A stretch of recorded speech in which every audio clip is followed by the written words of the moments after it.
The views and opinions expressed in the following paid program are those of the host, callers, and guests, and do not necessarily reflect the views or positions of this station, its management, or owners.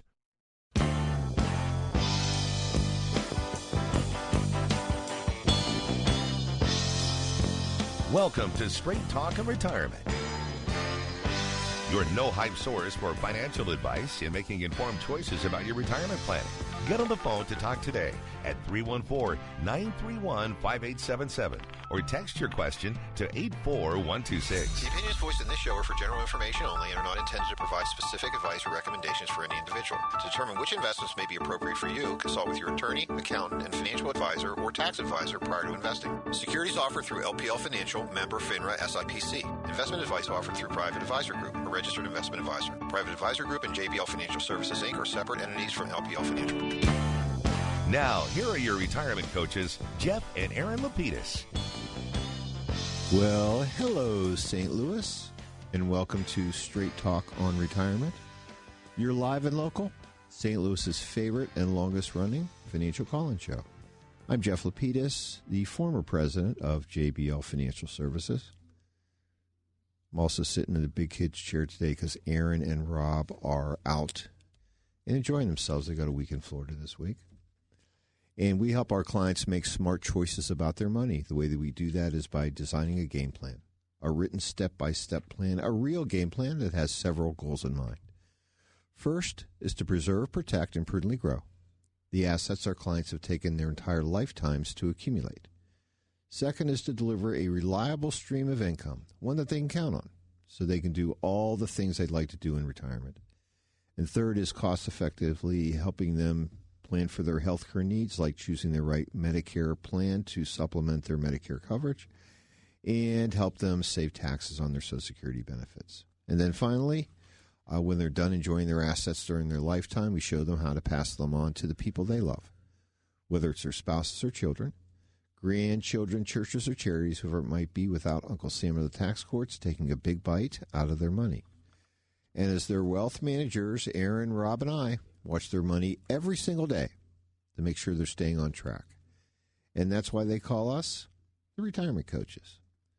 Folks, again, good morning. Thanks so much for tuning into our show. As you can tell, the old man solo today, so let's please don't hesitate to give me a call at 314-931-5877 or send in a text, 84126 on the KTRS text line. Very happy to address you in either of those ways.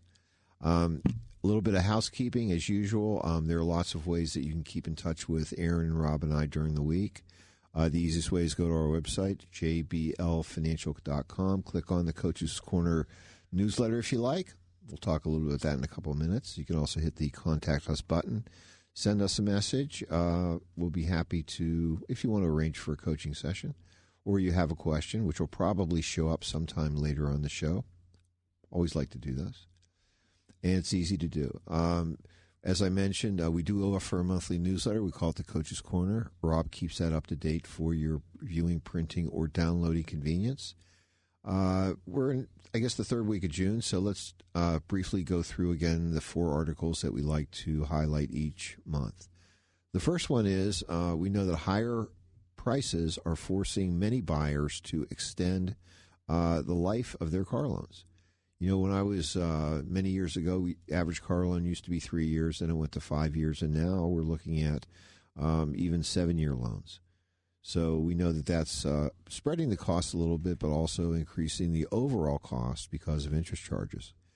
And we have a little infographic here, but you might be interested to know that, you know, it's sort of a bell curve. 20% of the people now choose financing for 49 to 60 months. 37% do 61 to 72 months, and there are even some folks, about 30%, that do up to 84 months. So, oh my God, who wants to take that long to pay off a car? Especially, imagine how much is depreciated already in that time period. But something certainly to consider. Our second article is how to break into today's, it seems to be, locked out housing market. Obviously, supply and demand is really what drives the prices of homes, and certainly the amount of inventory out there does it as well. So if you're really looking at purchasing a home, or maybe your kids are, first one, you always should consider saving a very healthy amount for a down payment. We got to a situation which sort of, I guess, precipitated the financial crisis, where folks went from 30% down loans to 0% down loans.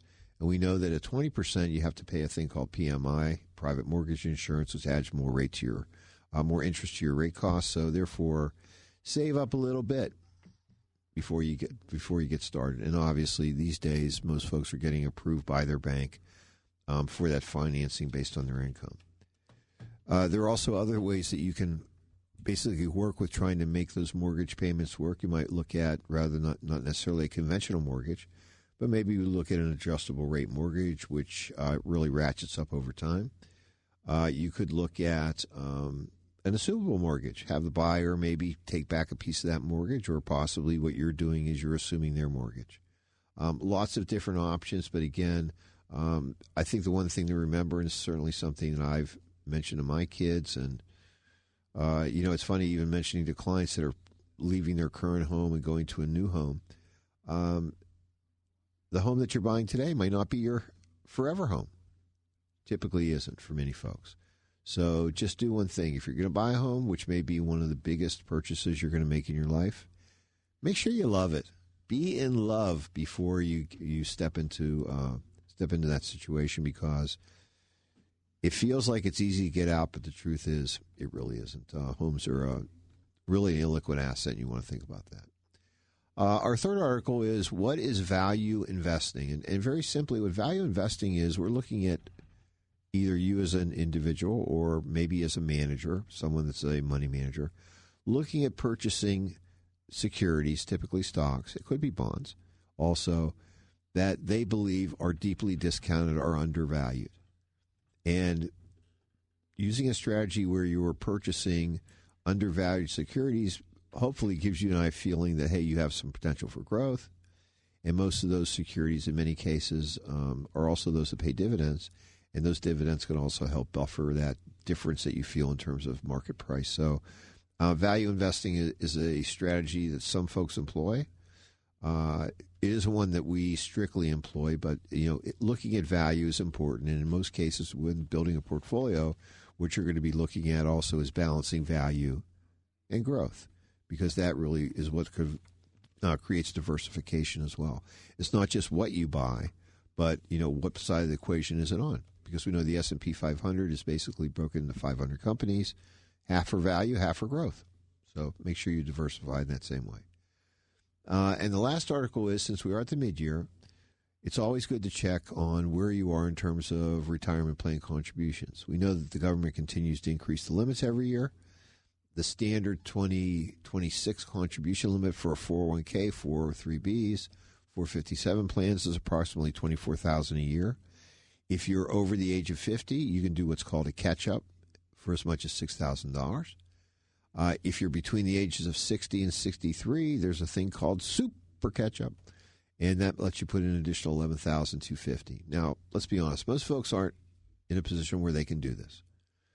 But if you are in a place where maybe you're getting a raise at the end of the year, or maybe what's happened is that you've had a big budget item, as an example at home, like a car. You pay off a car loan. You've got extra money. You got two ways to think about this. You can certainly bank that money.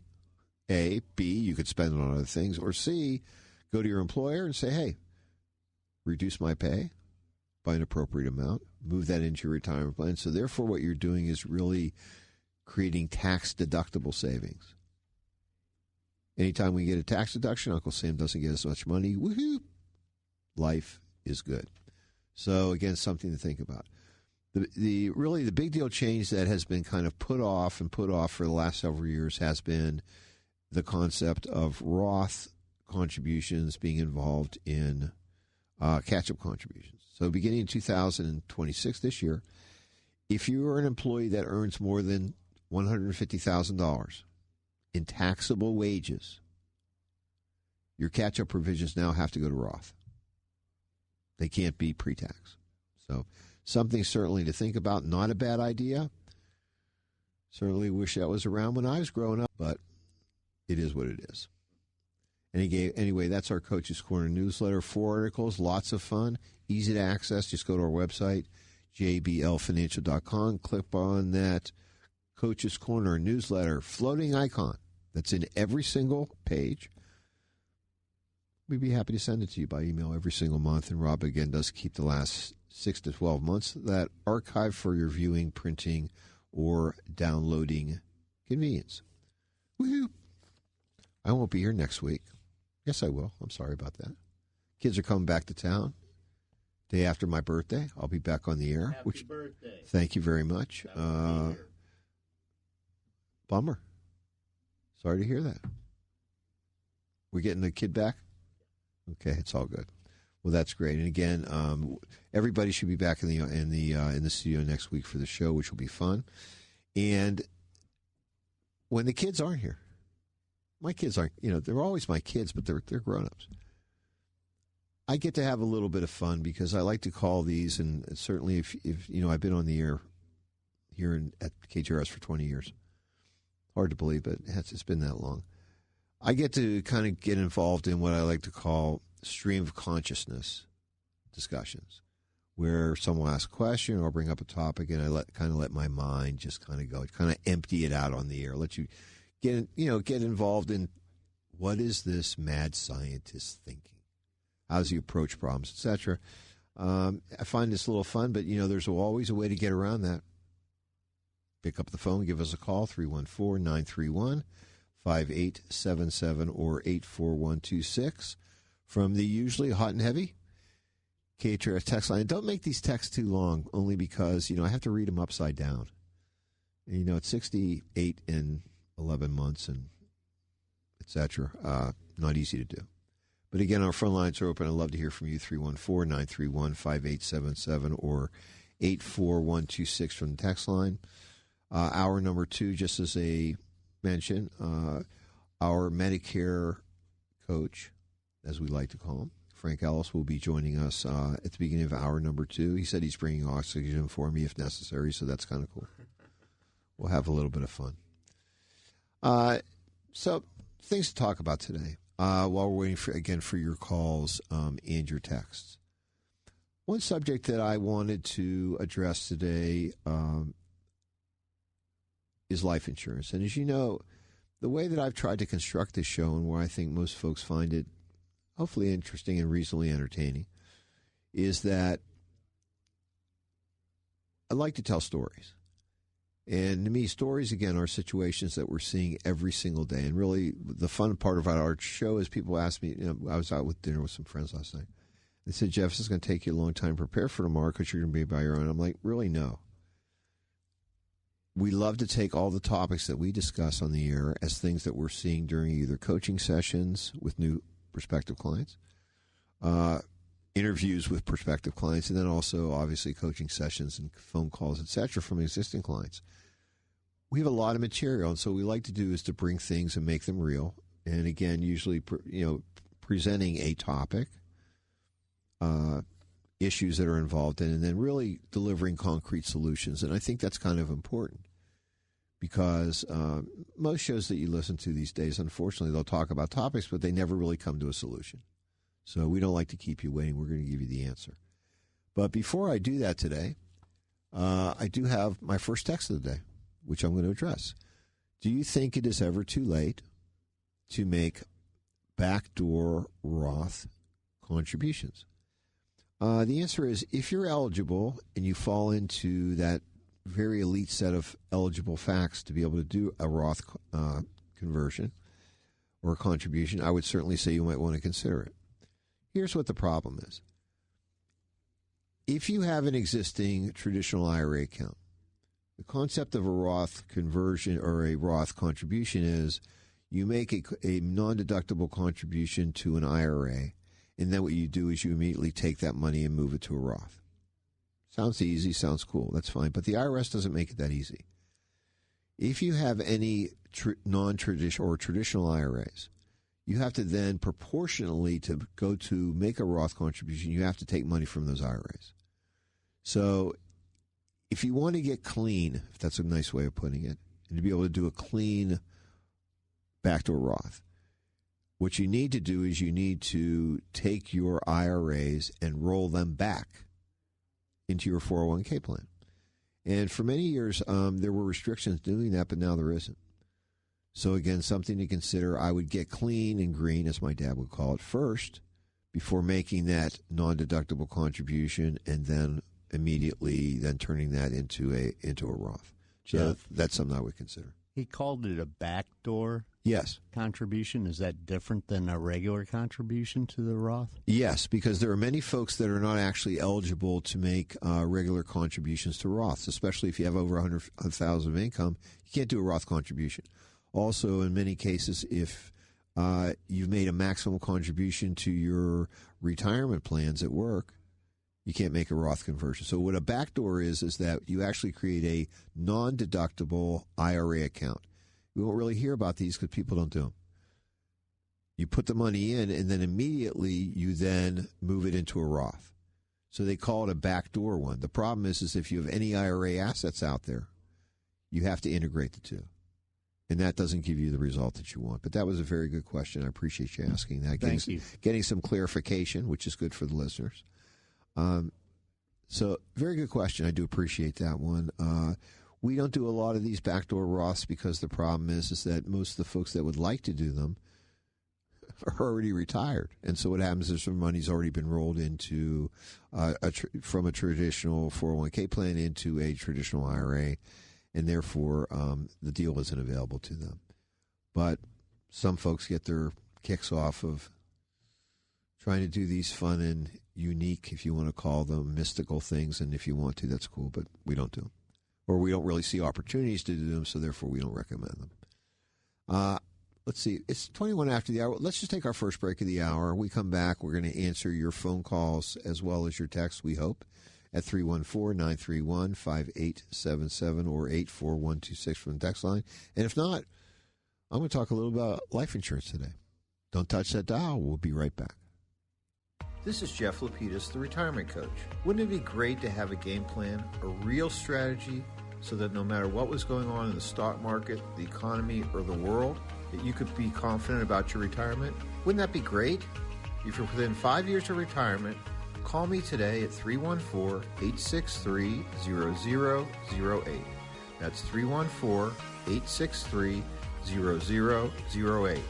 Or send me an email, jeff@jblfinancial.com, to arrange your free coaching session.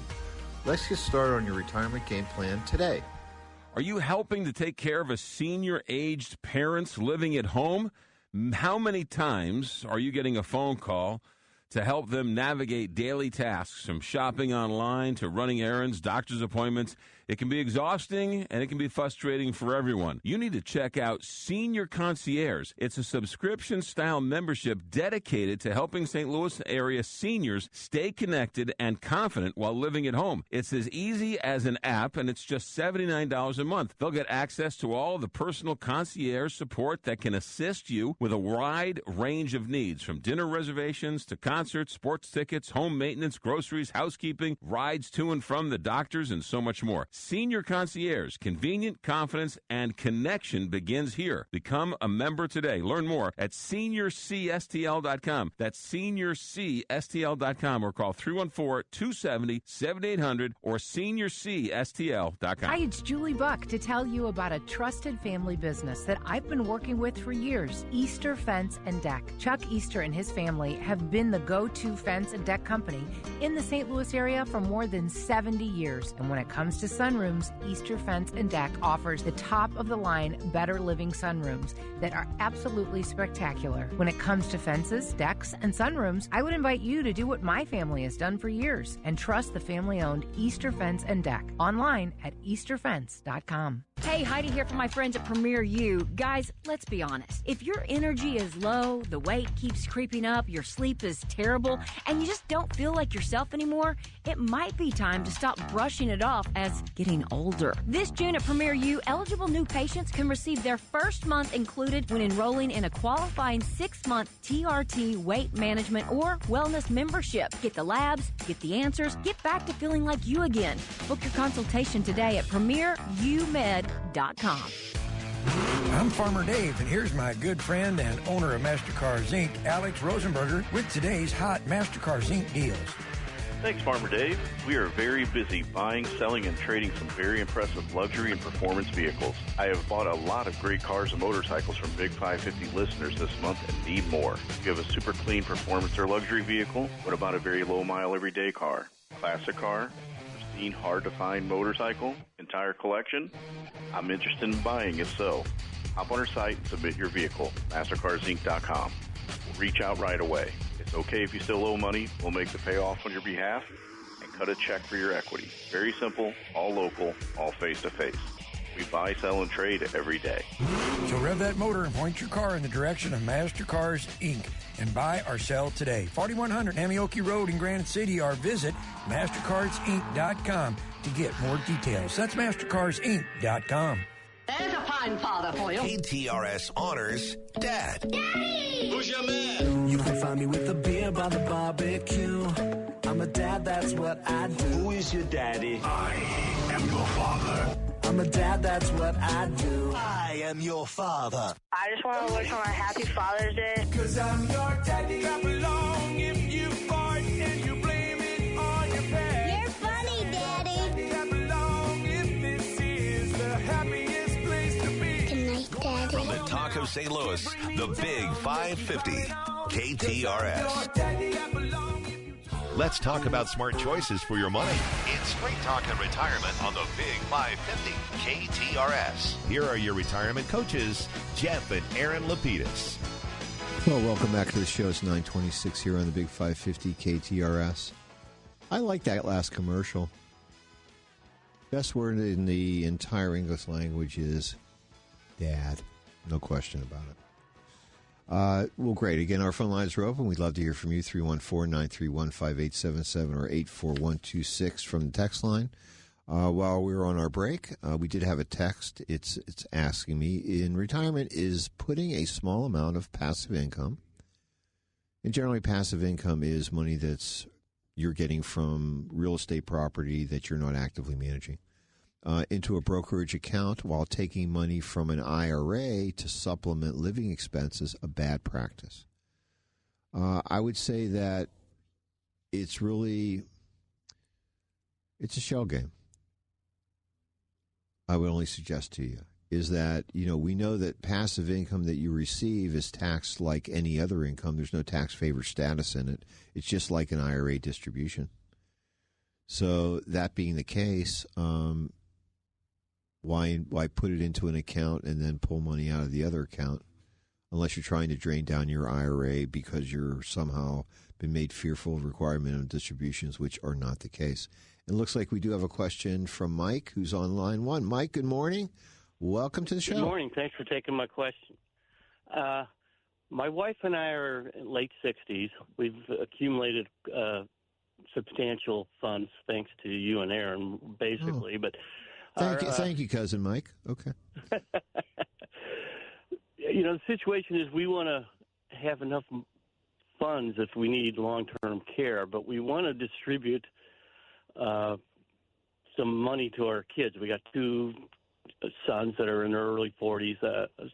I believe they're doing pretty well. And we set up 529. Aaron helped us with our grandkids, which was seamless. Great.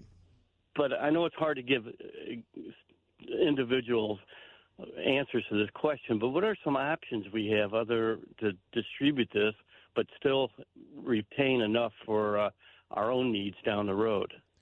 Well, Mike, I was going to say that, I think we would go back kind of to the basic algebra problem that every one of our clients, including yourselves, face, which is if we need to create a certain level of income, let's use a number. Let's say I'll just use a round number because I'll know these are easy.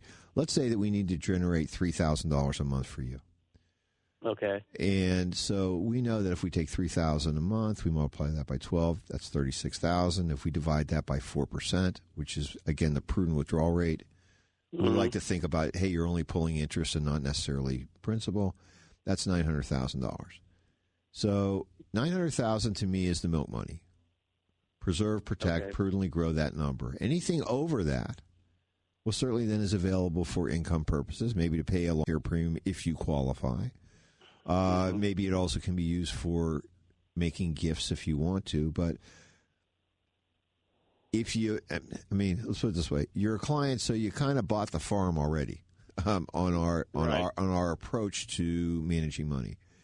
And I can tell you that the core here is that we stay within a prudent rate of withdrawal. We obviously deal with, we'll call them gifts, unintended emergencies, et cetera, et cetera. We have money set aside for that. Right. We then put you in a portfolio configuration that gives you an opportunity over a long period of time to prudently earn more than 4%. If we're able to do that, markets cooperate over long period, which they do over 20 periods, 20, 25, 30 years of time. What happens is we can then do our thing, which really leaves the rest of the capital that you have available over the milk money available to do other stuff. You know, certainly we can earmark some for long-term care premiums. There are also what we call, asset-based long-term care solutions, which we can utilize non-retirement assets to help fund the contingency of a long-term care arrangement. But, you know, when you talk about substantial amounts of money, I guess let's sort of get back to the core of how we look at long-term care in terms of paying for it.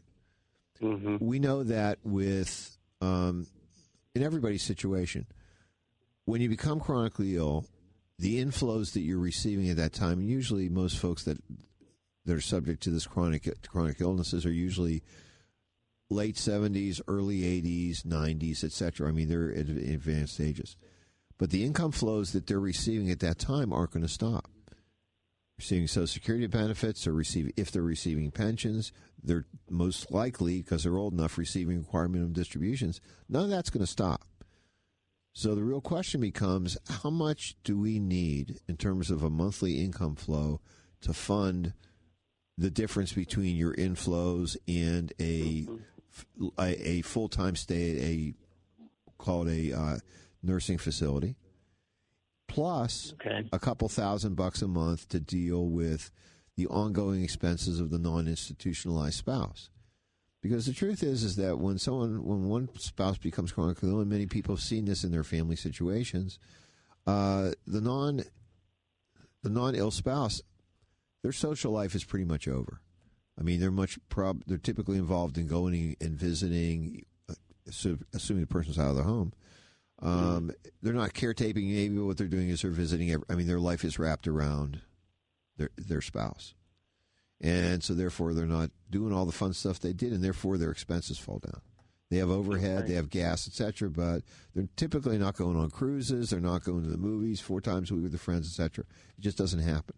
So we know their expenses come down. So once we do that math problem, and let's use a number. Let's say we use a number of $9,000 a month for a full-time nursing facility.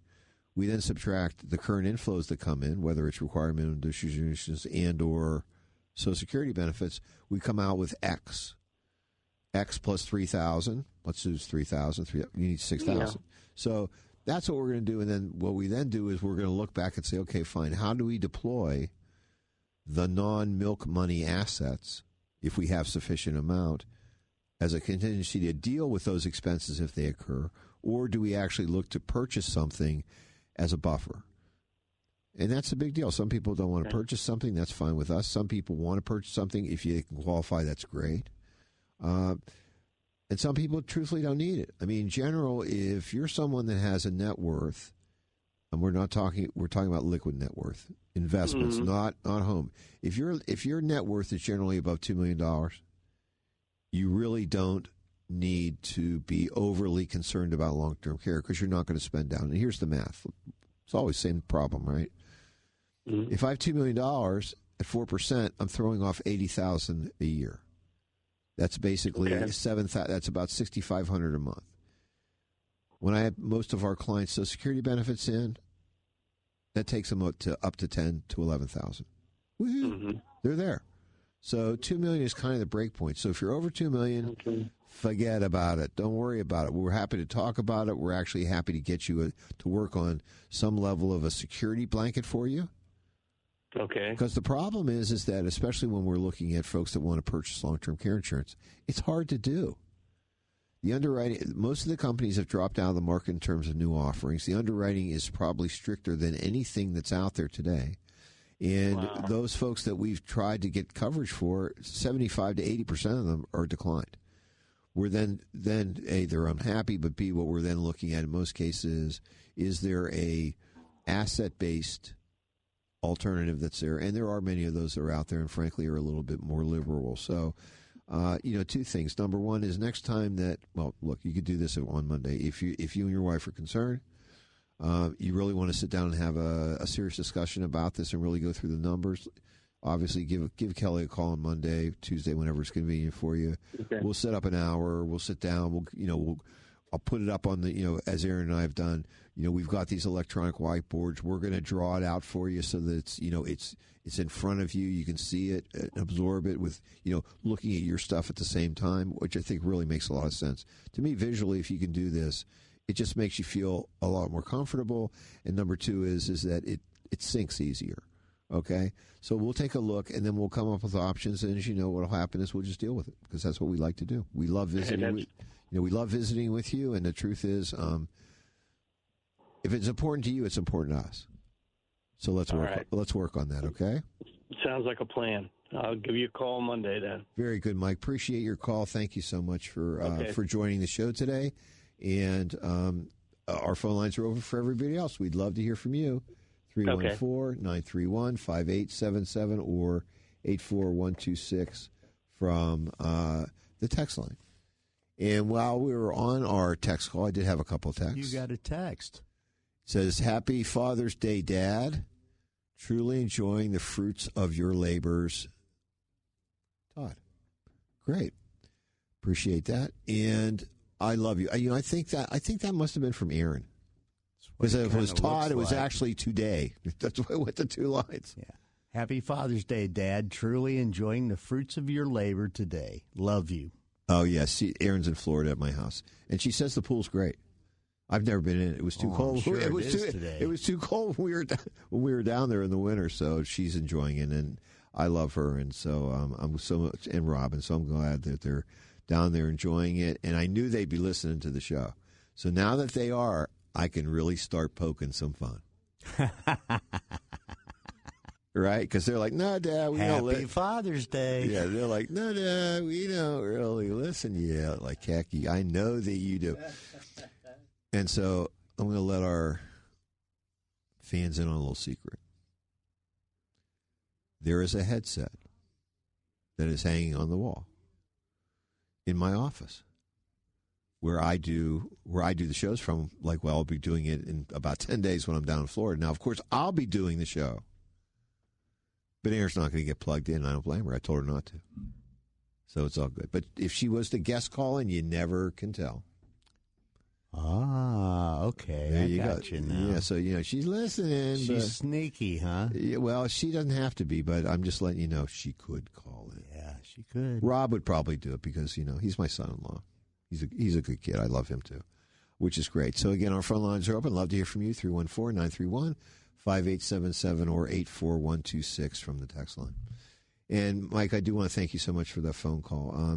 Long-term care is a big concern for everybody. It's really, one of those game plans that we create simultaneously as we're creating the game plan for retirement. And sometimes it raises ugly head, and sometimes, for whatever reason, someone that gets ill. Something happens to mom or dad or cousin Joe. Hey, are we covering this? This makes sense. Coaching sessions, that's exactly what it's for. I mean, we're on the payroll. We charge our clients 0.25% per quarter for the assets we actively manage. We charge no matter how many zeros they have. Everybody pays the same fee. And we'd love to see you as often as you want. It's great. We love to do that by telephone, by Zoom, in person. A nice big parking lot. Private building, private parking. Best coffee in town. Plus snacks that I picked out. Not the staff. It's the dear old dad stuff that your wife won't buy you. You can come and eat at our place, which is great. I'm a big Almond Joy fan. What can I tell you? Snickers, all that kind of good stuff. Again, while we're waiting for your phone calls and texts, what I'd like to do is start a discussion that I've been wanting to have for a while. And this is about life insurance. You know, life insurance is probably one of the most unique and effective estate planning tools that are available to us. The problem is it's sold by agents. Okay? And I feel like I'm very qualified to have a discussion with you about this since I have been licensed as a life insurance agent since 1979, which is probably from before many of you were born. I have been a member, have been a member of every significant life insurance organization over the last 47 years, which means I'm a good salesman. So I can talk about that. And, you know, as many of you know, especially if you listen to me in the early years, my dad was a life insurance agent. He was my mentor. And so I started looking at this subject. My dad would take me to work with him. It's not like going and learning how to, you know, work on a car when your dad's a life insurance agent you're going with it's a little bit different, but it's Howard's laughing, but you know, I love my dad, you know, and he would put me in a conference room with a Dun & Bradstreet directory, and what I would do is I would write down, it was for business stuff, name, address, phone number, contact, because he would want to call in business people. And at the same time, I was watching VHS tapes. They don't exist anymore. Okay, of industry-great life insurance agents making sales presentations to families, to businesses, etc. And I really got a great appreciation at that time for what, as a tool used correctly, could really do. It could help pay off family obligations if the breadwinner died. Obviously, could create money for, and really what is life insurance? It's capital. It's money that's created and delivered at a specific time, and that's at the death of the person that's insured. But it can do so many things.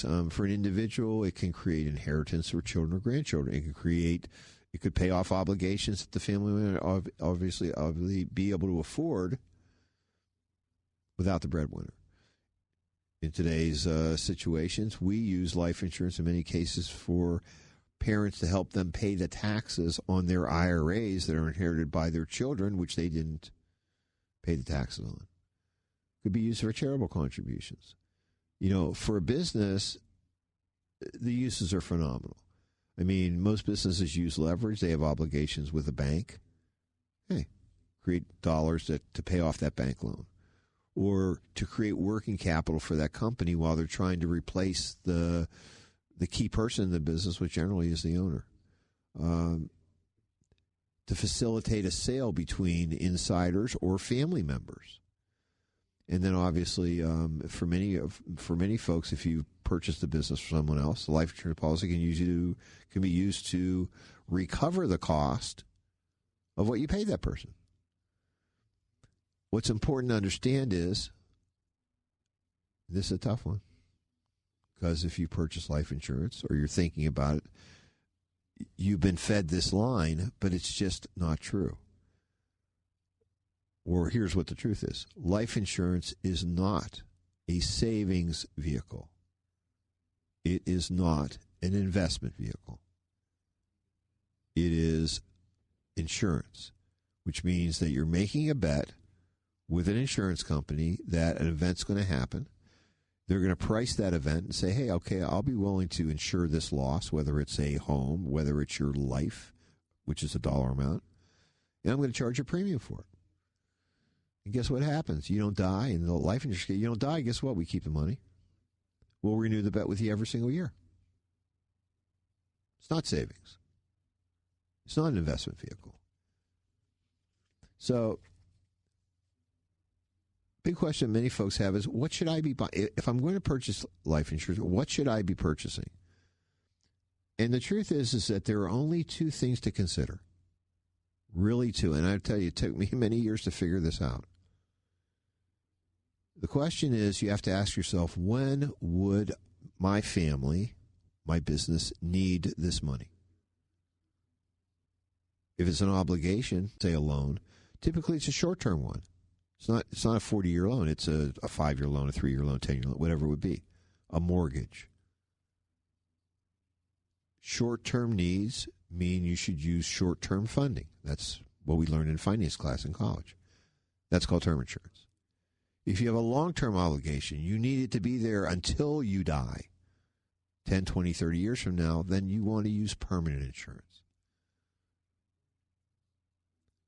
Term insurance is renting. Permanent insurance is buying. Pretty simple, right?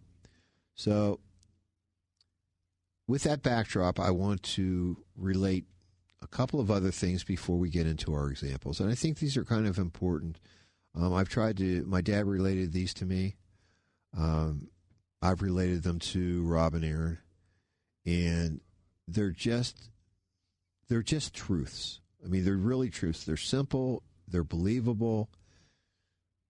You'll never hear an insurance agent say them out loud, especially the people that are selling life insurance, by the people selling it. The cash values of a life insurance policy belong to the insurance company, not to you. If they were yours, you wouldn't need to make a policy loan to get them. Just think about it. It's really pretty simple. It's really true. Oh, insurance says, yeah, you put in the money and you're creating cash value and it's available to you. Well, it's not your money. If I put money in the bank, I don't have to go call the bank and say, oh, by the way, I want to borrow it. I just withdraw it. That's number one truth. It's not yours. Forget about it. It's not yours. The purpose of the cash value is simple. It's to level the cost of life insurance as you get older. That's all it's there for. That really is there for. It may be sold in a different way, but that's what the truth is. And then finally, life insurance cash values grow income tax deferred, not income tax free. If you surrender a contract that you've had for a period of time, the IRS says we have to compare to what you put in. We call those premiums. We compare that to the cash value, or any dividends accumulated, and whatever the difference before. If you have a gain, it's a taxable gain. It's an ordinary income gain. No tax preference there. Life insurance policy values grow income tax deferred, not tax free, as it would be. It's not a savings vehicle. It's not an investment vehicle. And I think what we're going to do at this particular moment is to take our break number 2 of the hour. We come back, we'll finish up this topic, answer your text, which is more important, 314-931-5877, calling in, or 84126 from the text line. Don't touch that dial. I'll be right back. Are you looking for a deck? I am. And you know who I turn to? Outdoor Living and Pat Leahy. They've been a sponsor for a long time, and they've done some other projects for me, but this one's the big one. It's going to have metal framing, composite decking, and when it's all said and done, he's going to put a 50-year warranty on it. Not because I'm his spokesperson for all these years, but because I am a customer. Outdoor Living takes care of St. Louis, so if you're looking for a deck that will survive the heat and the winter and the sun and everything else, Outdoor Living, Big Bend and I-44 in Kirkwood. Outdoor Living, or OutdoorLivingInc.com. St. Louis is a small town, and we all know it, especially Indoor Comfort Team. Since their beginning in 1979, Indoor Comfort Team Heating and Air Conditioning has served their neighbors with old-school honesty and integrity, fair and common-sense pricing, and fast, reliable service with real human support. When you call them, whether you need a second opinion or a whole new HVAC system, you'll get a real human being on the other line. No AI, no robot answering machines. From HVAC installation to repairs, even water heaters, Indoor Comfort Team will take care of you. And with summer already upon us, maybe it's time to get that air conditioner checked. Indoor Comfort Team takes care of our community because they're a part of it. Check them out today at indoorcomfortteam.com or call 314-894-8200. You know, that honey-do list isn't getting any shorter, and you got to make a dent into it. Can I recommend going somewhere to helping you out?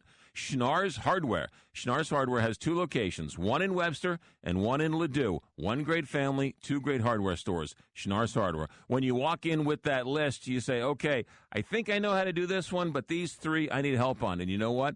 The people behind the counter at Schnarr's Hardware, that's what they do best. They have the expertise, so they can help you with electrical, help you with plumbing, painting, really anything at Schnarr's Hardware. They're small, they're compact, but it's that friendly neighborhood hardware store that has been the way it's been here in America for years, right? You remember when your grandfather took you to the hardware store. That's Schnarr's Hardware. The popcorn and the advice are free. So when you go to Schnarr's Hardware, 2 locations in Webster and in Ladue.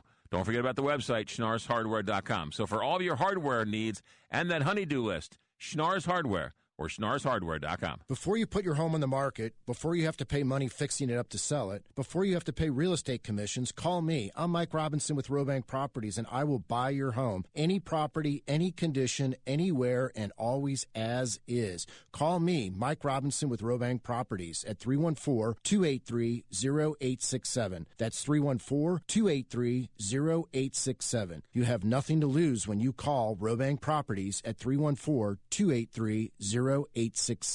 This is Erin Lapidus, the retirement coach.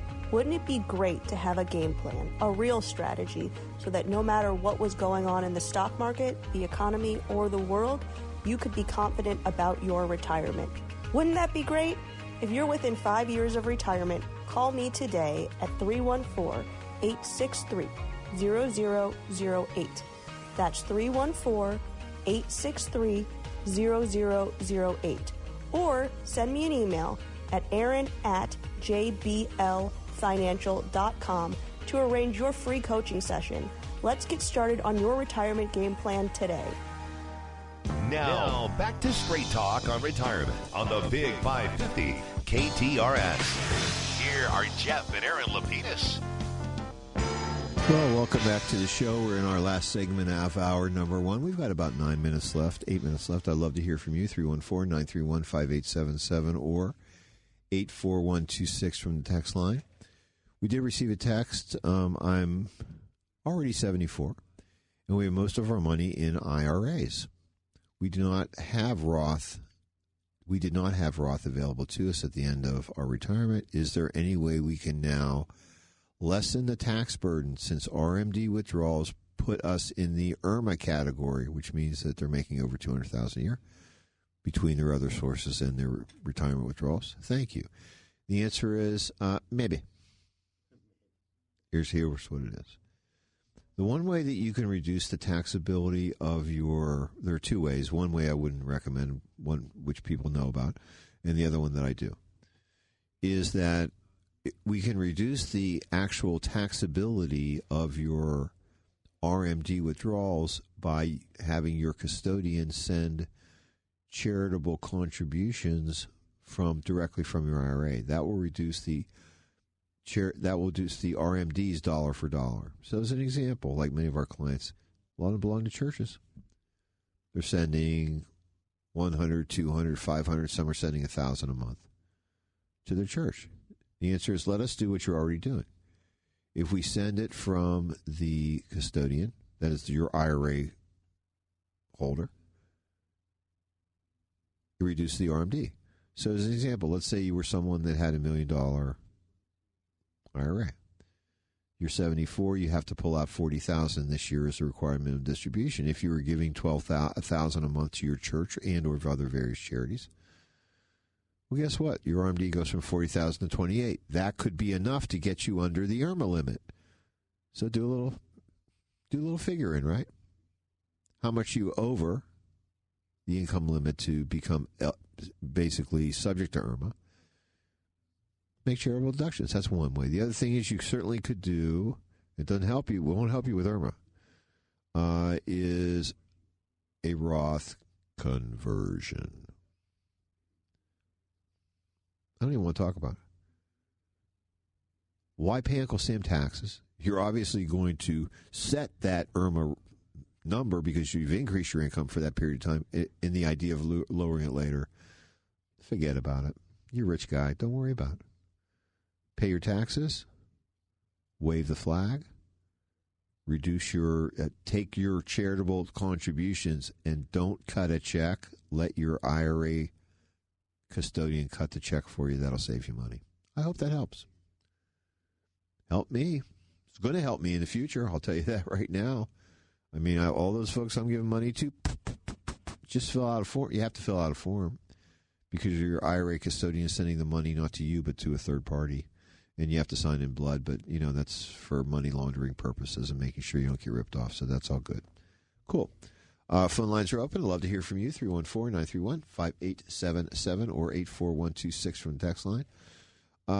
My discussion this morning started a little bit about life insurance. Told you a couple of bold truths. At least I think they're the truth. I'd say after 47 years, you can trust me. Cash values of a life insurance policy, they're not yours. They're not yours. What happens at death? Life insurance company pays you a death benefit. They keep the cash value. Is it yours? Nope. It's theirs. Do you have to borrow it to get at it? Yep. I don't have to borrow my own money. I have to borrow other people's money. Good hint. Good hint. Think about it that way. And, of course, the cash values grow income tax deferred. If you surrender the contract, you pay taxes on a gain, if you have one, what it's worth versus what you put in. All good. Last essential truth. You'll love this one. We get in trouble for this one. A life insurance agent is paid a commission equal to 60 to 90% of the first year's premium. Then they get a little baby renewal, usually 3 to 5% of your renewal premium each year. That's what we call an incentive. Think about it. And also, it isn't required to be disclosed. That ain't right. Advisors have to disclose exactly what they make. Salesmen don't. Be careful. So let me use an example of one situation that I get really often. I probably had this 5 times last week. Got my friend Joe. He's 69 years old, just like me, about to. He has a 20-year level term policy that he bought 19 years ago. It's for approximately $250,000. He has one more year before it's. He thinks it's over, but it's not over. When you buy a level term policy, what happens is the policy premium is level for that number of years, and then at the end of that period, you go to an annual renewable term. Here's the good news. Hopefully, we get a good chuckle out of this. His current premium is $770 per year. Not bad, $250,000. Got it when he was 49 years old.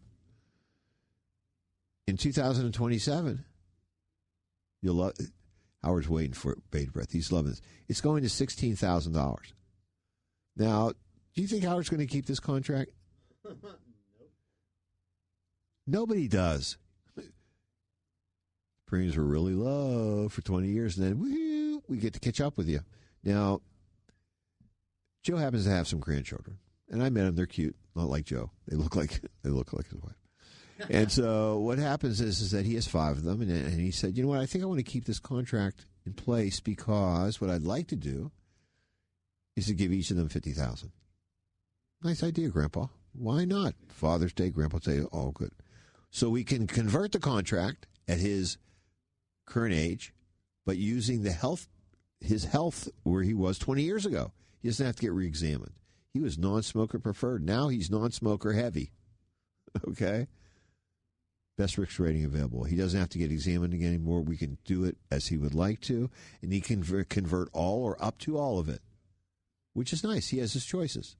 He's locked in his underwriting. He doesn't have to do it. He doesn't do any health underwriting, which is great.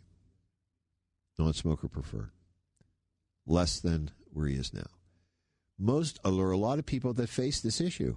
A lot of them do because they buy these long-level premium term policies. They think the policy's over.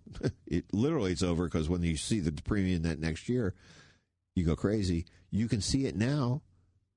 Take a look in the inside of your contract. It'll show you a table of what the premiums are, current and guaranteed, and you'll go, oh, my God. What's lucky for Joe is that he had a conversion privilege in his contract. It said that up to age 70, he could convert to any permanent type of a contract with that company. So guess what? We just go and we take a look, and I just said, Joe, how long do you want to pay? He said, Jeff, I want to pay 15 years. We ran a computer model. figured out a 15-year premium, life is good. So consult your agent, pay attention. It's cool, but remember, you don't own the cash values. But that will be back for hour number 2 after these messages. Are those of the host, callers, and guests, and do not necessarily reflect the views or positions of this station, its management, or owners.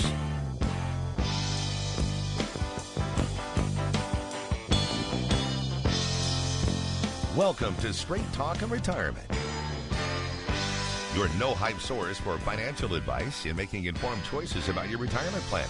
Get on the phone to talk today at 314-931-5877 or text your question to 84126. The opinions voiced in this show are for general information only and are not intended to provide specific advice or recommendations for any individual. To determine which investments may be appropriate for you, consult with your attorney, accountant, and financial advisor or tax advisor prior to investing. Securities offered through LPL Financial, member FINRA SIPC. Investment advice offered through Private Advisor Group, a registered investment advisor. Private Advisor Group and JBL Financial Services, Inc. are separate entities from LPL Financial. Now, here are your retirement coaches, Jeff and Aaron Lapidus. Well, welcome back to hour number 2 of Straight Talk on Retirement. I'm Jeff Lapidus, the retirement coach. Here soloing today. Kids are soaking up the sun in Florida. Hope they're having a great time enjoying the show. You hear that, Aaron? Enjoying the show. And Rob. So I'm very fortunate because on Friday, our Medicare coach, Frank Ellis, who's in studio with me today, said, Jeff, you want me to come in? I know you're going to be alone. I said, yeah, just bring the oxygen with you. It's all good. No, I'm used to doing this. And Frank, thanks so much for joining us this morning. Good morning. Hello. Thank you. I did not bring the oxygen, but I think that since we're talking about durable medical equipment this morning, that is actually a fitting sort of introduction to our story today.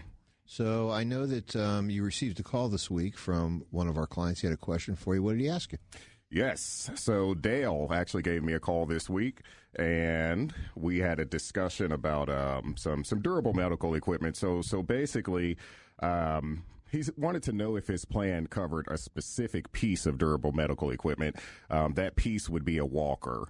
I know when people think of things like durable medical equipment, maybe they think of things like wheelchairs, commodes, like things for assistance to hang on if you're using the restroom, if you're taking a shower.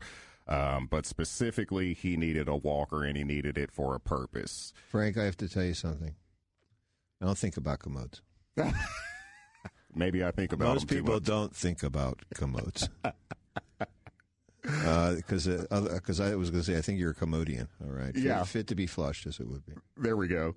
I think the only time that I would ever think about a commode is if I did have to have some assistance holding on to something while using the restroom. Otherwise, I'm not really thinking about it.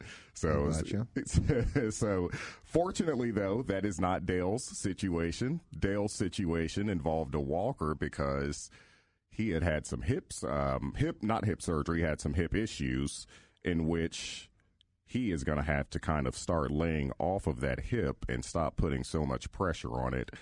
So the idea here is for him to have a walker and for him not to be able to put all of his weight on his hip, but be able to shift most of his weight on his good hip and remove some of that weight on his bad hip and try to let that heal.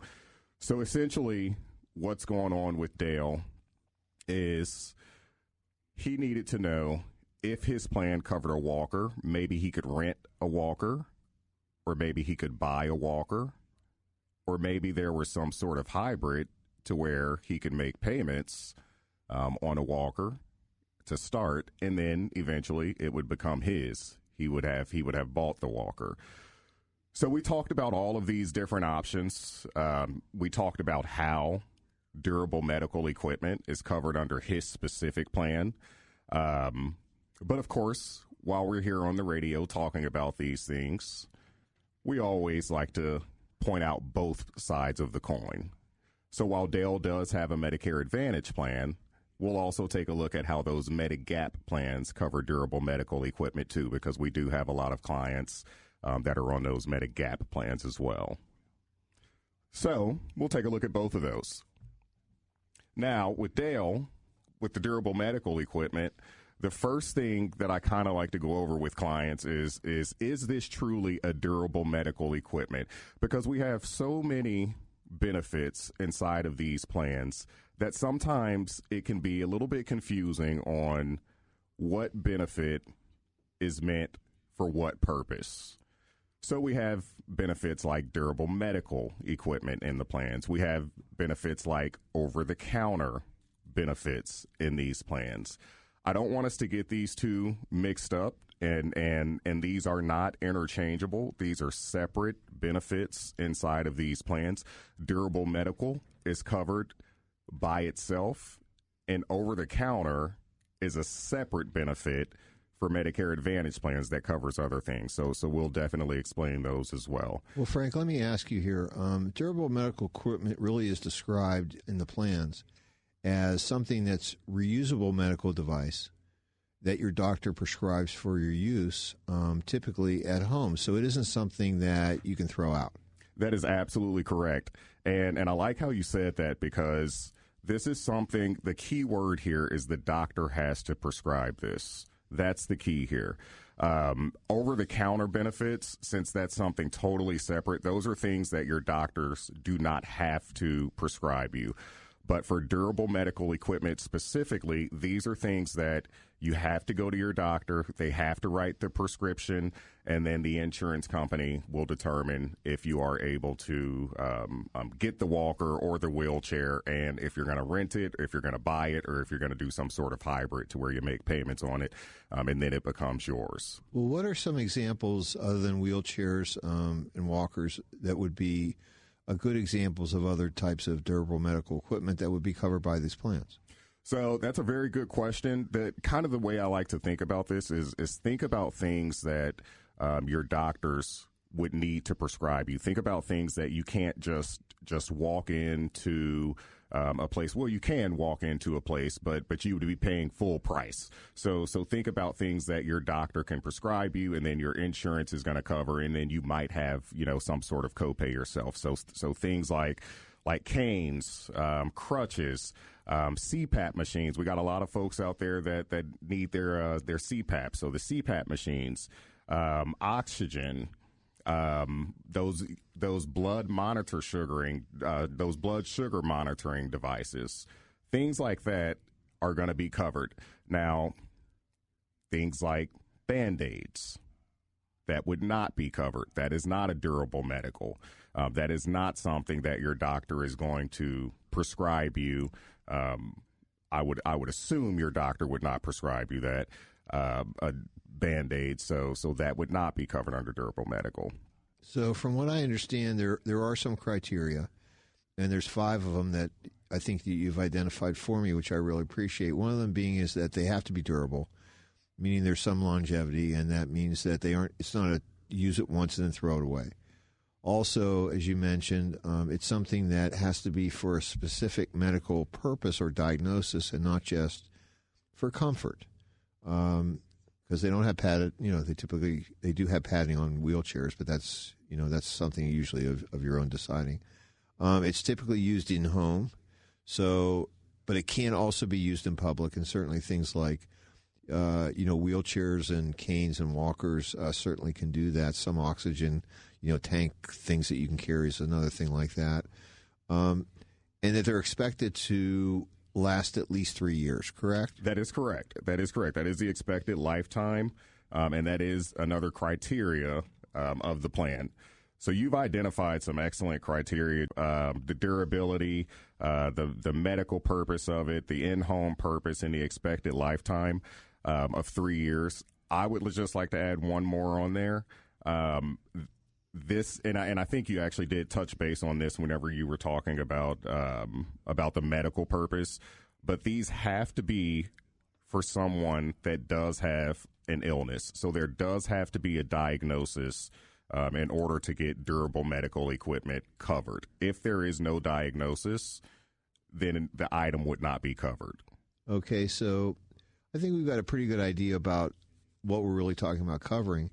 But let's talk about the differences of how a Medicare Advantage plan might cover something differently than a traditional Medicare plan. All right. Good deal. Good deal. So this is the nuts and bolts of what Dale and I discussed, how his specific plan would cover these certain items versus how the Advantage, versus how the Medigap plans cover these certain items. So which one do we want to start with? Do we want to start with Medigap or do we want to start with Medicare Advantage? Well, let's talk about a traditional Medigap plan. We're looking at generally Plan G or Plan N because Plan F they don't offer it anymore. That's right. Plan F is discontinued. That got discontinued back in January of 2020. However, do not fret if you do have a Plan F currently, or if you join Medicare before January of 2020, you could still qualify for the Plan F. So those are the only ones. Those are the only ways to have a Plan F. Either you got grandfathered in or you had Medicare prior to January 2020, and you can still qualify for that Plan F. But on the Plan F, everything was covered 100%, so they didn't have to pay anything. So that's going to be a little bit different than the way the Plan G and the Plan N works. So when we're talking about these Medigap plans, this all falls under that umbrella of traditional Medicare. Okay. So Medigap Plan G. Okay. This is a health care plan that comes in and picks up 20% of what your Medicare Part A and B does not cover, because we know A and B covers 80%. And then that Plan G is going to cover the additional 20%. So your Plan G, you should be using a private insurance company, maybe like a United Healthcare or an Aetna, Humana, HealthSpring, which is a Cigna. So there are several different insurance companies. Transamerica, that's a big one. A lot of people have them. Blue Cross. Blue Cross, that's another one. So on that Plan G, all of these plans work exactly the same. So there's not one medical difference from one insurance company's Plan G to another insurance company's Plan G. So all that means is that durable medical equipment is going to be covered exactly the same for everybody that has a Plan G. And the way that it's covered is you have a $283 deductible on that Plan G for the year. That is an annual deductible. That is not a per hospital instance or a per medical instance. That is an annual deductible of $283. So once you meet that deductible, you're done. The Plan G picks up 100% of the cost after that, and that does include the durable medical equipment. So in theory, Frank, what happens is if this was the first expenses that you were to have in regard to your health care plan for the year, the first $283 is out of your pocket. The balance of the cost of the durable medical equipment would then be covered by the plan. That is correct. That is 100% correct. If this is the first thing that you've done medically, then you'll pay the $283 for Dale would pay the $283 for the walker, and then he would be done. If this were not the first thing that he's done, so let's just say Dale started the year, had a surgery, and he's already paid his $283 deductible. And then, after his surgery, he's going to need the walker. Well, then he would not have to pay anything for the walker because he would have already fulfilled that $283 deductible on that Plan G. Sounds good. So that's pretty easy. How about what's the difference between that and if Dale had a Medicare Advantage plan? So the difference with the Medigap plans and the Medicare Advantage, when it comes to Medicare Advantage, this is going to be covered completely differently than the Plan G. Excuse me. So on the Advantage plans, all of the Advantage plans cover durable medical equipment the same way, but you might have different pricing for the walker for one company versus another company because they all do have their own vendors that they use, and you do have to stay in network and use one of their vendors for durable medical equipment. So you might have different pricing, but the coverage itself is going to be the exact same. So the way that they are covered under the Advantage plans. So let's take a look at it. So I kind of like to explain it like this to people under the Advantage side of things. So we know that these Advantage plans are free from a monthly standpoint. There is no monthly premium to pay these insurance companies for the Advantage plan. So essentially all you're doing on an Advantage plan is you're paying when you need to use your plan. So you're paying when you need to see your specialist. You're paying when you need a surgery. You're paying when you need durable medical equipment. So you're going to make copays up until, and we talk about this a lot on the show, up until you reach your maximum out-of-pocket on these Medicare Advantage plans, because you do have protection points on these Medicare Advantage plans. So what I mean by they are covered the exact same under every Medicare Advantage plan is that the plan is going to pick up 80%, and then you're going to pay 20%.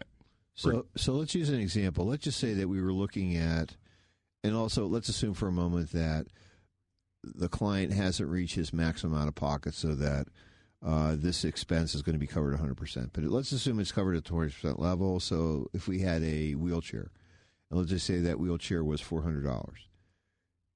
That means the client would have to pay $80, 20% of that, and then the insurance company is going to pick up the balance. That's right. And whatever the client pays, it's really simple. And the best part about it is whatever the client pays goes towards that max out of pocket. Oh, yeah, baby. That's like right. That. That's why they're not throwing money away. It's going towards that max. And if they reach that max throughout the year, then they are done paying. The insurance company picks up 100% from that point on. And then everything renews in January, of course. You know, I think what's real important here, and this is for, I guess I want to make this point for the folks that are considering retiring, eventually going on to and enrolling in Medicare and choosing a plan. When it comes to prescription drugs, whether it's with Medicare or, frankly, if it's with your company health care plan, the stuff is out of the loop, okay? When it comes to copays at the doctor's office, if I'm correct, Frank, under a Medicare Advantage plan, they use the copays against your maximum out of pocket. That's right. But in your company health care plan, that 10, 20, 30, 40, whatever you're paying to the doctor, they don't count that to your maximum out of pocket. So what happens is that Medicare Advantage plans, Medigap plans, are cheaper, ultimately, than your current health plan is. I like to say you go to heaven without having to leave the earth because the plan coverage is better. And before we close up this topic, we just lost her. Judy, call back. One of our friends, our friend Judy. We call her Judy from Fenton, but she's really from Illinois. But she always calls us when she's in Fenton. She comes across. We'll probably give us a call back, which we appreciate you holding, Judy. I have a question. Actually, I have a couple of texts here, Frank. And since you're sitting here, you get to answer them. Let's do it. Okay, so my husband and I came in and saw you last fall in selecting our 2026 Medicare plan. All is good there. That's good to know. I'm Frank's boss. If there have been issues, I may have to send him to his room, or he might not have a job Monday. So thank you. Well, it's true. Okay. What I wanted to suggest to you is, can you put up a bigger screen on the wall so that multiple people are not looking over your shoulder at the screen? And I would tell you yes. Oh, big time. Certainly. And you know why we can do that? Because Frank can go into our conference room where you're staring directly at the screen. From about, 10 feet away? Exactly, and you can see the whole thing. So we're going to encourage him to do that. Thank you so much for that suggestion. We really do appreciate that. What is that? Is that about a 60-inch screen we got? Yeah. And we put you about 10, 15 feet away. So, yeah, that won't be a problem at all. We even give you sunglasses because it's so bright. You're going to really love it. And by the way, they said, we are looking forward to seeing you if Jeff doesn't get rid of you again this fall. And it's funny is because it's already summer here. I mean, summer's not supposedly until, what is it, Monday the 22nd? It's summer here already, and annual open enrollment is rolling. Oh, it's right around the corner. It certainly is, which is good. Frank, in that respect, I had a question that I wanted to share with our audience, And this is a real Jeff story, so it's going to be not comical, but you may find it funny. So my wife has decided that for us to have more loving time, togetherness together, that we should go to the gym. Yeah, I know. I don't go to the gym. I've never gone to the gym. I don't like it. It's boring to me. Staring at the plus they have CNN on the whole time, which drives me crazy. They don't let you change the channels. No, it's a Democratic district, and I just can't watch CNN forever. I just want it to fly off. I go flying off the treadmill, whatever it would be. So, anyways, we live in Olivet. It's called Five Oaks. I think that's what it's called, Five Oaks. Okay. And my wife enrolled. It was free. Woo-hoo. She loved that. Very good. So she drags me up to the counter, and I tell the story because very nice woman, but I know she's as old as me. Okay, so, and they got her in front of the computer. I'm thinking, oh, God, this could take like a week maybe, okay? And she goes, I check. She says, and you have your health card? I'm like, yeah, here it is. I have my Aetna Gold Advantage, whatever it's called, HMO. And she goes, we don't cover you here. Did she ask for a check? No, I'm like, oh, this is great, but it wasn't. No, she asked me. No, she asked me for. Well, I gave her a credit card. Okay. It was like $200 or something. So I joined. Of course, my wife was very happy. I got to spend 15 minutes there. I was happy, and so 15 minutes. Well, yeah. I mean, the woman took all my time. Okay. It only takes you a minute to walk around the gym like 4 times, pick up some dumbbells, and do them, and say, "Let's get out of here," whatever. Okay. Fair enough. But fair enough. I can't look too good. You already look too good, man. What can I tell you? I'm not even going to go there. You still have a job, Frank. Don't worry. There we go. But what's interesting here is that it was the difference in plan. She had Renew Access. Well, I'll tell you why. I'll tell you exactly why. Okay. So you all have 2 different plans. So both of you all have a Medicare Advantage plan, which you would think the Medicare Advantage plan, the benefits are all going to be the same inside of those plans. Yeah. But they are not. These insurance companies get to decide who they want to do business with and who they don't want to do business with. So United Healthcare has decided that they have their own program aside from Silver Sneakers, and it's called Renew Active. So that's why hers was covered, because that gym, what's it called, Five Oaks? Yeah. Okay, Five Oaks is covered under Renew Active. Now, your plan, you have the same style of plan. You have the same, you have Medicare Advantage, but you have a different insurance company under Aetna, which covers Silver Sneakers, which Silver Sneakers is not with Five Oaks. Right. So it's funny because you're telling me is that my wife has the Cadillac plan. She's got in terms I'm of stuck the gym I'm stuck at Walmart. That's right. In terms of gym memberships, I think you are spot on. Renew Active does seem to have some of those better, what we just call better gyms, just your more luxurious gyms. Lifetime Fitness, the J, Five Oaks. Silver Sneakers typically has more of your just, regular, cheaper gyms. So like your Planet Fitness, your Anytime Fitness, the Y. But I like that. The Not Anytime Fitness. I like that one.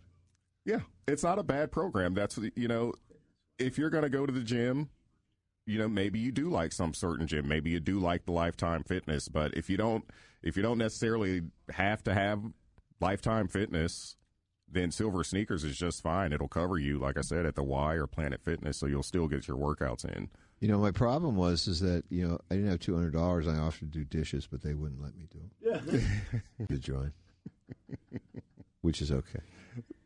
But Frank, I do appreciate your time this morning, and I was going to say that we do have a couple more texts. We're going to take a few more, then we'll take our first break of the hour and let Frank go while he still is employed with us.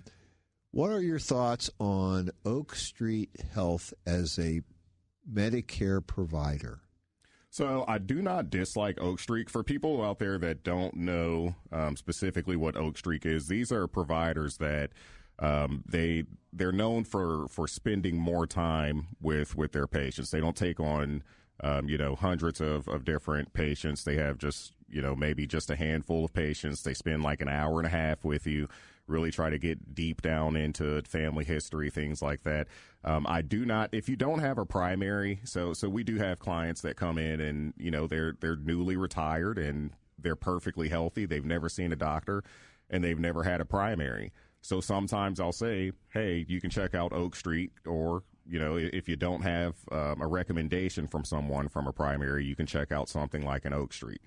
So I don't dislike them. I don't think that they're for everybody, of course. I think that if you are interested in that style of healthcare, then you can call them up and you can schedule yourself an appointment. And if you like them, then great. If not, then there are other primaries out there. But I would like to add this one piece, Jeff. When it comes to finding primaries, right now, what I've been hearing through a lot of clients of ours is it's not the easiest thing to do right now. A lot of doctors are retiring, and a lot of doctors are not taking on new patients.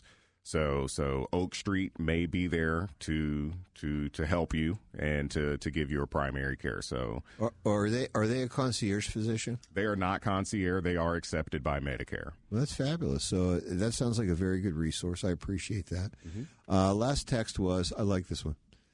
The word advantage is their advantage, not yours. I love my Plan G, simple, no paperwork, and I call it my Advantage plan. I think that's great. Yeah. There's different strokes for different folks. Under Plan G, you're paying an insurance premium every month to the insurance company, and that's their advantage. Your advantage is you pay $283 and then you're done. I like to keep my dough. Fortunately, I'm healthy, and I'm not seeing that at this particular moment in time. But different strokes for different folks. And the cool part for our clients are, we're Baskin and Robbins. We just scoop. We don't care. It's really based on your physicians, based on your hospitals, based on your prescription, etc. What plan has the best fit for you? And Frank, I would tell you that even though your humor isn't as good as mine. I would say that you do a great job, and we get a lot of really great feedback from folks about how clear and concise you are in helping them, and we do appreciate that. And in our office, we're doing Medicare every day. It's not just a annual enrollment time; it isn't an open enrollment time, and we're fortunate in that all of our clients are listeners, they're friends, referrers, etc., and that. I think we're over 4,000 people that we're helping now. It's a huge number. That's awesome. It's just a huge number. And the nice part is that it's like, well, how do you help them all? Well, we're very organized. When the plans change, Frank is he's just zeroing in. Aaron is zeroing in. Rob is zeroing in on these things. What are the changes? What makes sense? Letting everybody know, hey, it's cool. Or maybe you should think about moving here. And then we ask them, we say, what? If you've had changes in your drugs, that could be a big thing. If you had changes in your physicians, that could be a big thing. Let us know. We'll run you through the cycle again. And I think I'm kind of proud because what happens is we have over a 95% retention rate. That's excellent. People get what they want, and you know what happens? They're able to keep what they want. And Medicare is better. I've been under Medicare now for 2 years, no more than 2, and I paid less money. Bottom line, paid less money, had better benefits, and it's all good. So, Frank, thanks so much for your time this morning. We're going to take our first break of the hour. We come back. More of your calls and texts to 314-931-5877 and 84126 from text line. And I know, Frank, you're a big soccer fan, brother. Yes, sir. USA. We did it last night, and we got another one coming up against Turkey. Hopefully we'll do it again, get first place in that bracket. And we'll see whoever we play on the knockout round. Go red, white, and blue. Let's do it. We'll be right back. This is Erin Lapidus, the retirement coach. Wouldn't it be great to have a game plan, a real strategy, so that no matter what was going on in the stock market, the economy, or the world, you could be confident about your retirement? Wouldn't that be great? If you're within 5 years of retirement, call me today at 314-863-0008. That's 314-863-0008. Or send me an email at aaron@jblfinancial.com to arrange your free coaching session. Let's get started on your retirement game plan today. Let's talk about smart choices for your money. It's Straight Talk and Retirement on the Big 550 KTRS. Here are your retirement coaches, Jeff and Aaron Lapidus. Well, welcome back to the show. It's 10:35. We've just passed the half-hour mark on hour number 2. Our phone lines are open. I'd love to hear from you. 314-931-5877 or 84126 from the text line. And we did have an interesting text. It was certainly thought-provoking. Do they have a lifetime fatness program? I don't know. But I don't want to be a poster boy for it. That's all I can tell you. Anyways, keep those texts coming. Really do appreciate that. Frank left with the oxygen tank, so I'll be good for another 25 minutes or so. Okay, so in our last segment, I talked a little about life insurance, tried to pull off the covers, give you some ideas about what really is going on. We know people that sell are paid a commission. There's nothing wrong with that. If they told you what it was, you'd fall off your chair. You don't own the cash value of your policy. It's not a savings vehicle. It's not an investment vehicle. You know, I learned this when I was 22 years old. At that time, a little differently than now, we had software we could play with and really create these programs. And I figured it out. The only reason that you pay more money into a life insurance policy is to reduce the premium paying period. That's it. You want to pay for 10, you want to pay for 15 years, etc. You pay a little bit more, then you get rid of it. It's all good. So we're going to go on to a couple of other topics while we're waiting for your calls and your texts. This one I didn't get. It was definitely different strokes. UH Healthcare Advantage. I paid $1,000 for 3 total joints over a few years. Can't beat it. Well, no, you really can't. I mean, and the reason why these Medicare Advantage plans work, one of the reasons why your current health care plan, if you're actively at work, works, is because you know that we have these negotiated contracts between the physicians and the insurance companies. Reasonable and customary charges. So what happens is with a Medicare Advantage plan, you get the same type of hold harmless protections that you have under your traditional employer-covered plan and the discounts. So it's all good. So it doesn't surprise me. As I like to call when I do see clients' bills, and I've seen, I saw some of my wife's surgical bills that I thought, going to kill me.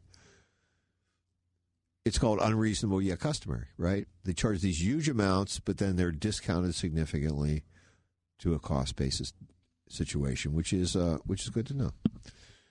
So I'm going to kind of stay on this life insurance kick for today because I'll probably never get back to it again.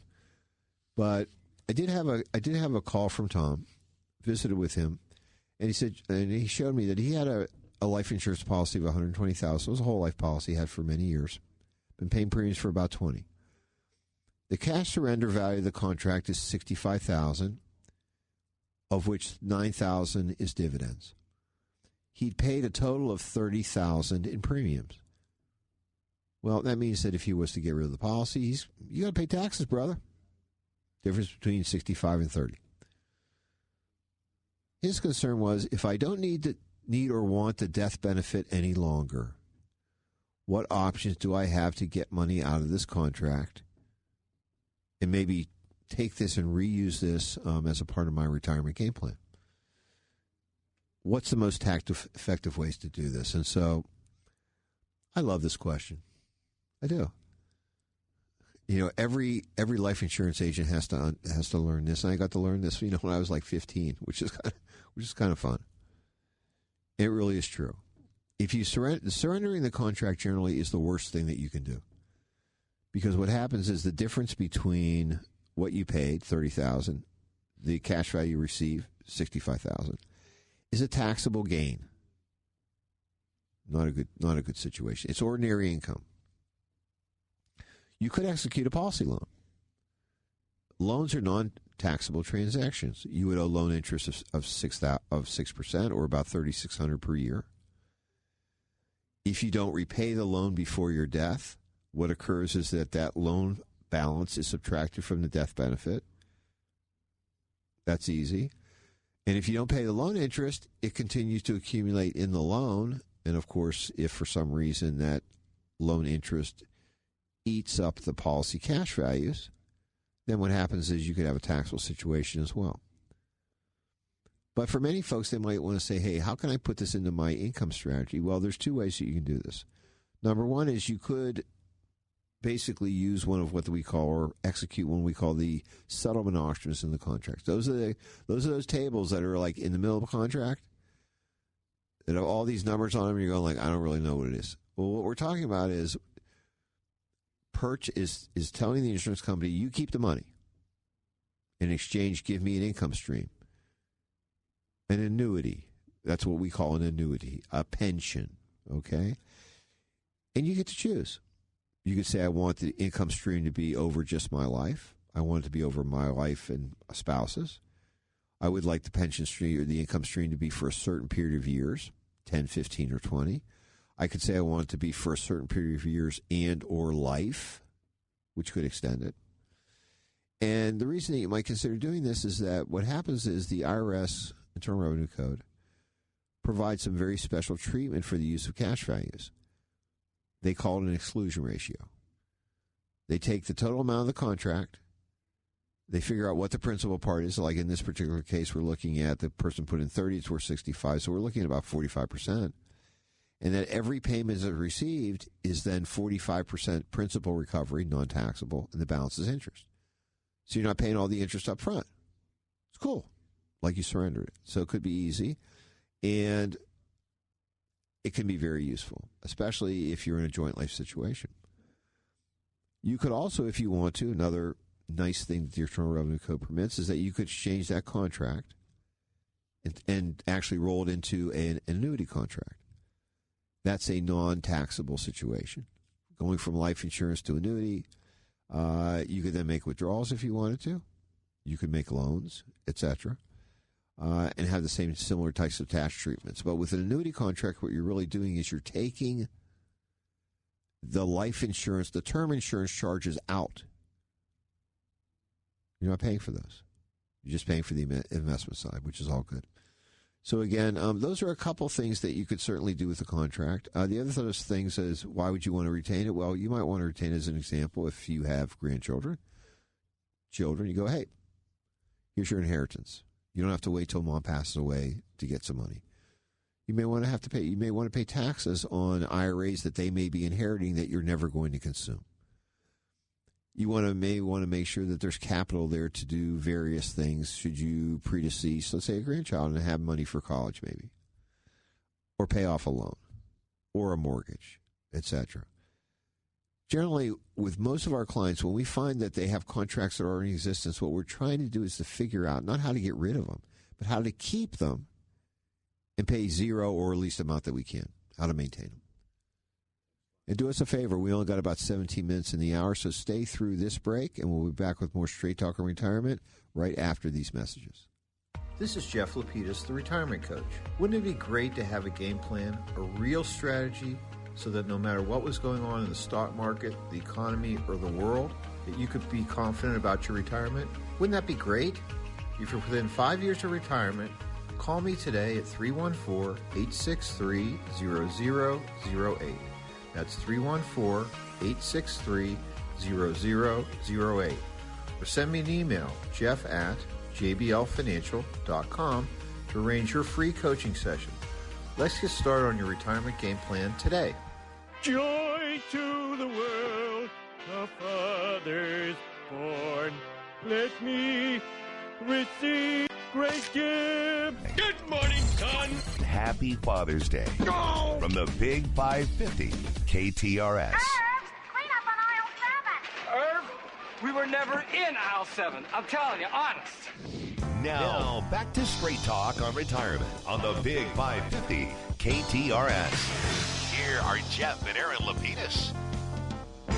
Welcome back to the show. It's about 10:45 here on the Big 550. We have approximately 13 minutes and 45 seconds left. I'd love to hear from you. 314-931-5877 or 84126 from the text line. You know, I don't mind. Usually the text line's a little busier. Erin's not here. She doesn't make as many jokes. It's okay. It's okay. I love her anyways. We do have a text while we were in our break. Do you really need life insurance if you have enough funds for a funeral to pay the funeral expenses? Are there any additional benefits to getting a plan through somebody like Colonial Penn? Okay, so 2 questions here. First question is, do you really need life insurance if you have enough funds? The answer is no. I mean, it's going to run $15,000 in general. So you want to pull $15,000 away from whomever it would be, great. If you don't, you may be able to have a current existing life insurance policy, an old one, whatever. Colonial Penn. Colonial Penn is one of the companies that offer what are called guarantee issue contracts. And what we're talking about is no health exams, no pre-existing conditions. But what they do is they ding you just a little bit. What occurs is that you have a limited death benefit in the first 2 years. That death benefit is limited to the amount you paid, plus interest, moderate rate. After that, it steps up to the full death benefit. The whole $9.99 thing is bogus because I have to tell you, we looked at this. We looked at these for folks that were in their 60s or 70s, etc. Yeah, $9.99 buys you $1,000 of life insurance. Forget it. You're going to do it. But for somebody that wants coverage, generally you can get up to $25,000 on a guarantee issue basis. Just understand that you have to live 2 years. There's also what they call limited coverage, which does provide you to get an exam, etc. Underwriting is a little bit more liberal, and you can get coverage. If you want coverage, there are agents out there that can help you. No question about it. But if you don't want to have the expense, then don't have it. No, it's all good. Again, do appreciate appreciate that text because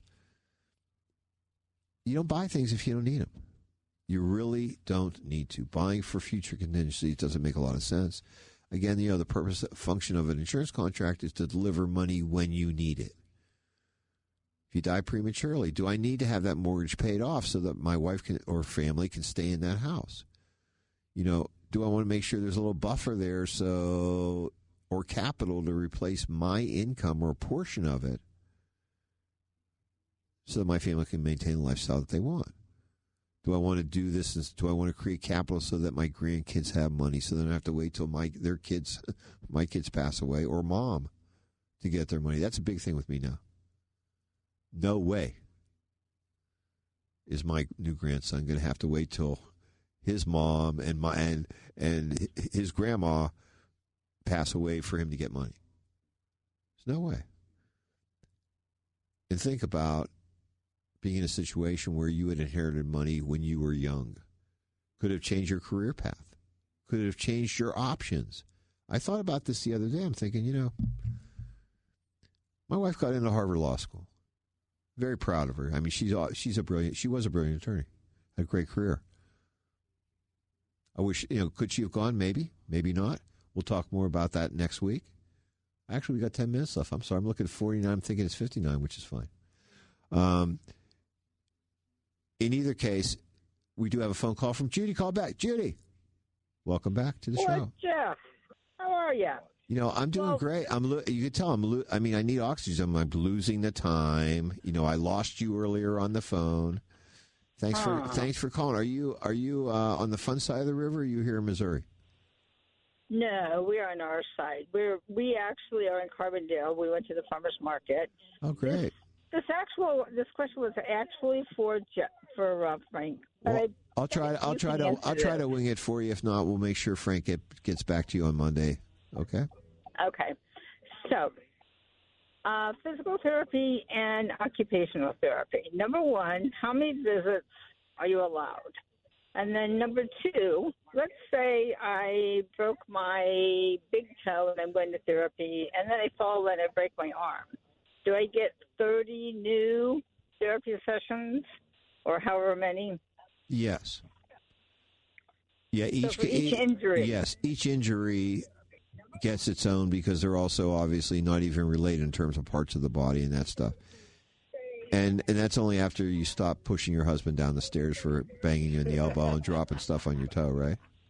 No, that was me. He pushed down the steps. Well, I know that. I was going to say, you're getting back at him, right? Yes, I am. He's a wonderful guy. Tell him I said hello. All right, he's listening to the radio. That's great. Okay, so you start over. So that's a good thing to know. Okay. Yeah, you always it's separate. It's separate. We're both healthy. Very good. I love to hear that. Can't wait to see you here soon as well. So thanks so much for your call this morning. Breaking it up for me. Enjoy the day. You too. Okay. Bye-bye. Bye. Love Judy. It's great. And we really have fun. And, you know, what's kind of interesting is we have a whole lot of clients that are what I like to call Brady Bunchers. Mm-hmm. Second marriages, some with children, some without children. And in many cases, what we're talking about, especially on an estate planning point of view, which is how are we going to decide, how do we divide assets? What is fair? I hate the word fair. There's no such thing as fair. So therefore we're going to do it equal. Well, the people aren't equal. But, you know, making decisions about, you know, do I want, you know, you have his and hers assets, they bring them together, they become theirs. Or do you keep them separate? Do my assets go to my children directly at my death, or do I leave them to help support the lifestyle of my spouse and then pass over to my kids afterwards? Do I let that spouse become the beneficiary of those assets? Do I trust them to then give them back to my kids if they have theirs? This is fun stuff. I have to tell you, I mean, it's so enjoyable to be involved in having discussions with folks, leading them back to their lawyers in many cases so that they can get things done and done in the correct way. And for a lot of time for them, this is really a discovery period. How do you really feel about this? And unfortunately, you have, you know, Jeff the instigator that's in like, you know, he could give your money to his kids and not to yours. Do you trust him or her to do that for you? Got to be honest. I mean, these are big deals, and I've always felt at the end of the day that maybe the greatest job that we can do, other than preserving and protecting our assets, making sure they have the income that they want, but then helping them pass on, having their final wishes really fulfilled. It's, you know, what could be more important than that in somebody's life? And, you know, at the end of the day, we're the ones that have to do the paperwork, facilitating the movement of these assets for folks after passing. And it's really wonderful to see people's plans be completed in the way that they want. I mean, it's great. And, you know, we obviously had a little bit, it wasn't really a fun discussion this morning, but it had a little discussion about life insurance. Our clients, you know, and truthfully, in most cases, it's called repurposing the insurance that they already had. Instead of my spouse being the beneficiary, maybe it was kids, grandkids, business, whatever it would be. And seeing those new needs being fulfilled, seeing that money being received, and then doing things with it. For many of our clients, it's called, now I'm creating a financial base for my grandchildren that my parents never imagined they could or would do, and now I can't do. Unfortunately, as I said before, with, you know, folks that I'm visiting with, because look, we're the same age. We never had to make these decisions. Our parents certainly did. God willing, they're still alive, but if they weren't, they didn't have money to leave us. So we didn't have a track to run on. We're creating the track, and we're creating that track for many generations to come. And you know what? That's cool. It's the family way. Now they'll have their family way. Well, those folks that we consider the rich did it for years. We didn't have to think about it. Now you do. I mean, the Secure Act 2.0 changed everything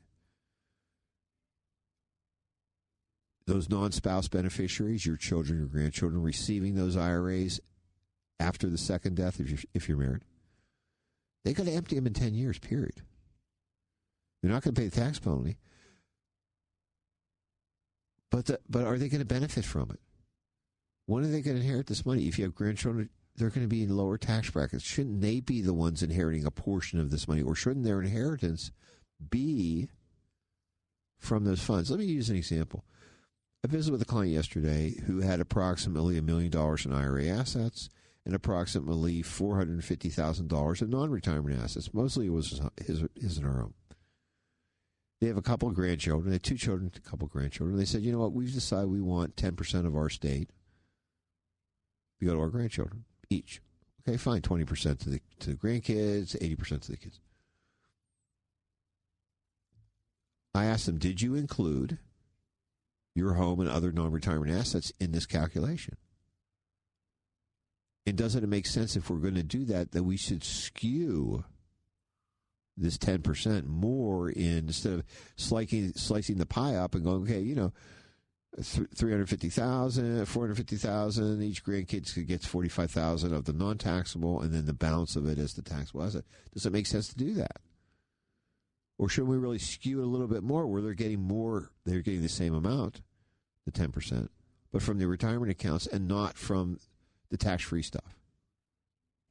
Because as we know, non-retirement assets, including your home and other stuff, steps up to fair market value at the day of death.